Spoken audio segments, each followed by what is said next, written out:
नमस्कार, मैं Shashi Prabha Saraswat, associate professor Hindi, Shri Kalyan राजकीय कन्या महाविद्यालय सीकर।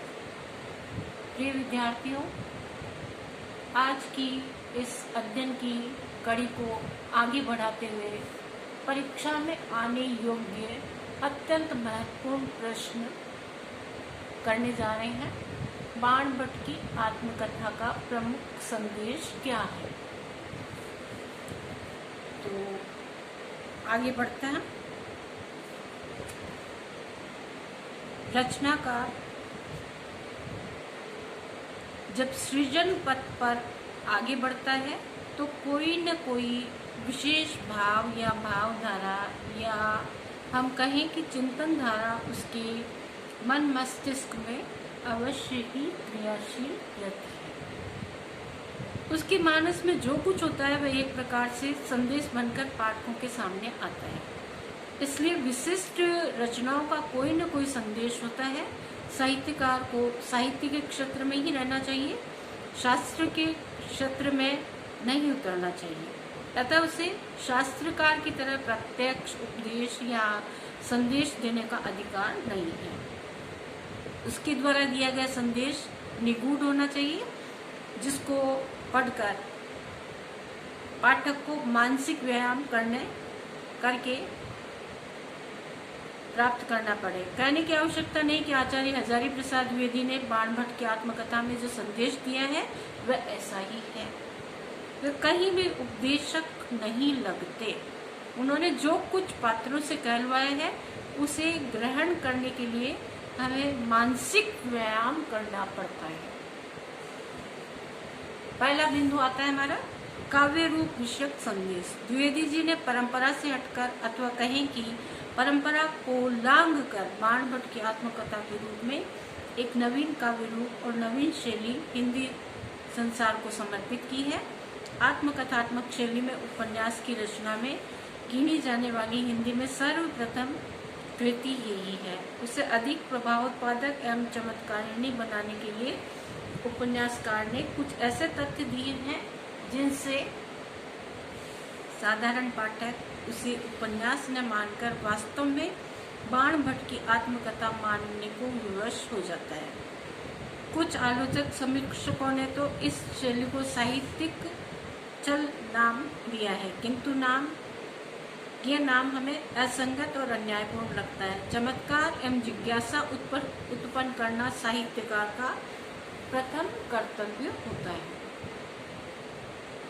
प्रस्तुत उपन्यास का लेखक अपने पाठकों की इन दोनों प्रवृत्तियों को जगाने में समर्थ है, इस बात से इनकार नहीं किया जा सकता है। इस नवीन रूप को प्रदान करके द्विवेदी जी ने आज के लेखकों को इस बात का संदेश दिया है कि पुरानी परंपराओं को छोड़कर नए काव्य रूपों का आविर्भाव करना चाहिए।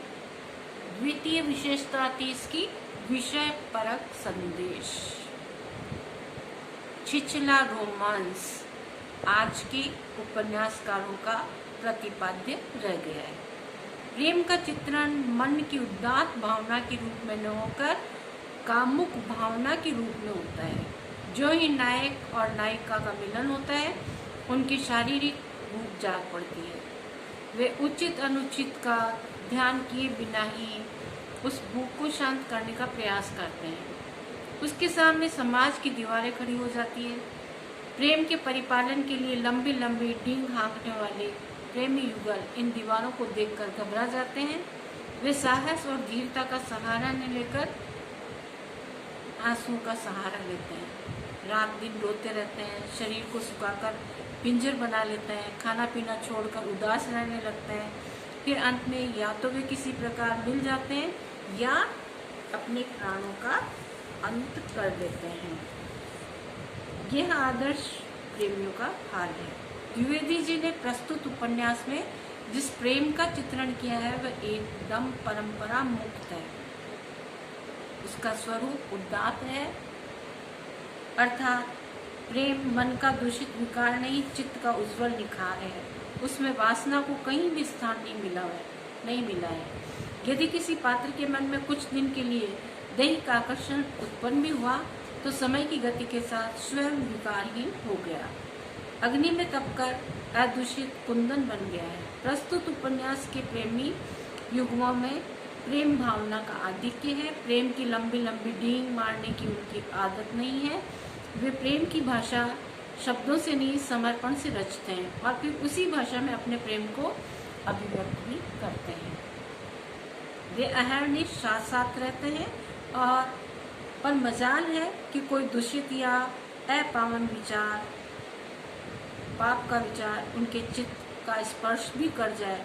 उनमें प्रेम का संघर्ष चलता रहता है, किंतु असूया या ईर्ष्या भाव उनके पास फटकने तक नहीं पाते। अपना अपना अधिकार समझकर सब अपने अपने प्रेम कर्तव्यों का चुपचाप शांति से सहिष्णुता से यथाशक्ति पालन करते जाते हैं। कोई भी किसी के मध्य में व्यवधान बनकर नहीं आता, बल्कि जहाँ तक हो सकता है सहायक बनने का ही प्रयत्न करते हैं। नारी के स्वरूप चित्रण में भी द्विवेदी जी ने परंपरा का उल्लंघन किया है। उन्होंने नारी के शरीर को भेद कर उसके हृदय में झांकने की कोशिश की है, जहाँ अनेक गुण छिपे हुए हैं। प्रस्तुत उपन्यास में नारी के अनेक रूप हैं, प्रेमिका, सन्यासिनी, धर्मपत्नी, गणिका इत्यादि। द्विवेदी जी ने नारी के जिस प्रेमिका रूप का चित्रण किया है उसमें न तो किसी प्रकार का या किसी प्रकार की कलुषता है और न ही दैहिक आकर्षण, वरन अपने शुद्ध प्रेम को चुपचाप पालने की क्षमता एवं शक्ति है। वे अपने प्रेम का ढिंढोरा नहीं पीटती और न ही प्रेमी के प्रति किसी प्रकार का उपालम भाव ही अपने मन में रखती है। प्रेम उनका उपास्य है और उस उपास्य की उपासना करना उनका धार्मिक है। वे तो अपने केवल इतना ही जानती हैं, इसी पर आरूढ़ रहती हैं। उनके प्रेम का मूल मंत्र आसक्ति नहीं, त्याग है, त्याग। अन्य संदेश।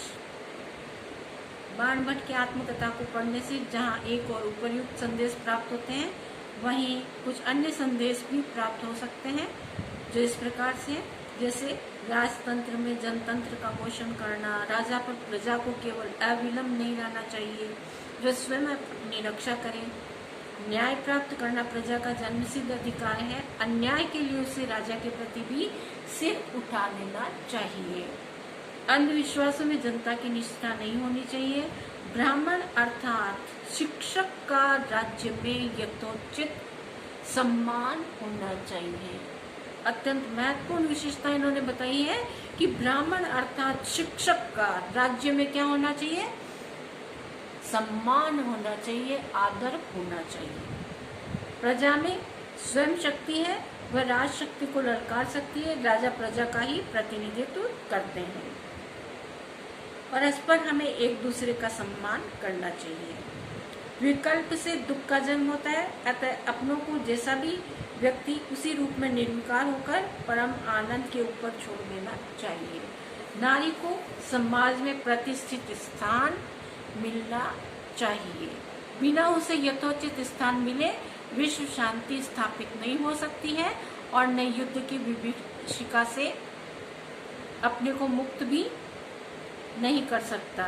धर्म शब्द के पीछे जिस अन्याय, अधर्म, अनैतिकता का प्रचार हो रहा था, उससे जनता सावधान हो और अंधविश्वास, अंधभक्ति को तिलांजलि दे, तभी सामाजिक परिवेश स्वस्थ हो सकता है। बहुत बहुत धन्यवाद।